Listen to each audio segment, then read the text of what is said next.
Well, when it comes to progressive policy, public policy, California has become first in the nation for putting several far-left priorities into practice. Unfortunately, the rest of the country often follows suit. Let's bring in Reform California Chairman Carl DeMaio. And, you know, it's one of those things where you think, you look at the stove thing, Carl, and they kept saying over and over again, they said, you know what, here's the deal with this thing. It's a right-wing conspiracy, right? You think, no, it's not. It's not a right-wing conspiracy, because I want to put this up. This is the San Francisco Chronicle, right?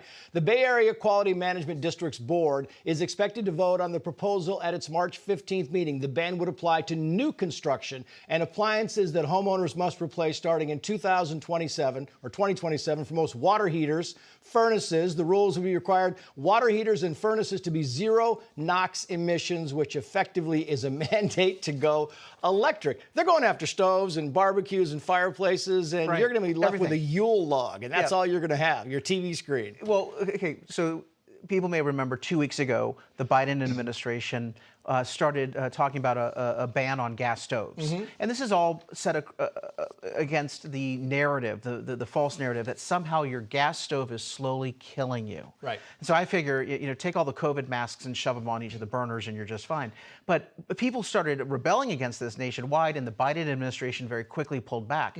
What they need to know is that this is law already in about 30 cities in California, including the city of San Diego. They banned all gas appliances for new construction in August, and now they're looking at $30,000 per home retrofit mandates that they want to put in place, with the deadline being anywhere between 2030 and 2033. Well, the thing that amazes me is, first they started out, they're saying, oh, the gas is going to kill you. It's killing you. And that didn't really stick, because people are like, there's no study. And they said, oh, the gas is going to cause asthma in kids, right? They go to kids and they say it's going to cause asthma in kids. That was debunked. There's no study for that either. They've got nothing left. So first the state says, get yourself an electric vehicle because we have to stop pollution, right? And then they noticed that the gas taxes were going down because people bought electric vehicles. Well, now they're coming up with a road tax. This is the California government website that says, quoting here, just like you pay your gas and electric bills based on how much of these utilities you use, a road charge, also called a mileage-based user fee, is a fair and sustainable way to fund road maintenance, preservation,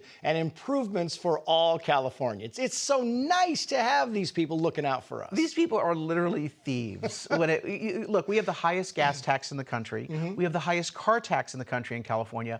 We also have, dead last, the worst roads, because the politicians take the money and they divert it to other purposes. Now they're talking about what they call a mileage tax, track and tax, where you're going to be charged every mile you drive. City of San Diego, County of San Diego, they're looking at right now a 6 cents per mile driven. And of course, they say, well, we need to replace the gas tax. We're not going to get a reduced gas tax. You will pay this on top of everything. That's $900 per average driver of about 15,000 miles. Now, you might say this is only happening in California. No. The Biden administration has included a mileage tax pilot project in their transportation bill. My next point, it makes you laugh out loud. You think, oh my goodness, the state of California, are you kidding me? They want a little bit of everything you have. Lastly, AB 5, California law that bans independent contractors, is going to be everywhere in a matter of time. A lot of people across the country do not know just what is going on this. The state of California banned independent contractor work in our state. And independent contractors, that's the gig economy. That's the worker leaving the man and deciding where they're going to start their own company and do 1099 work. Well, in California, they banned that, and they have major fines if you are caught hiring an independent contractor. Well, it's having an impact on our trucking industry, because about 20% of truck drivers are independent contractors. Now those truck drivers are saying they will no longer work in California. Ever heard of a supply chain crisis? Yeah, it's exactly right. It's going to come. We're going to have another repeat of that. Listen, I can't wait till all the stoves are electric, everything in the house is electric, all the cars are electric, and the state's like, where are we going to get the electricity to fund this stuff, Carl? Crazy.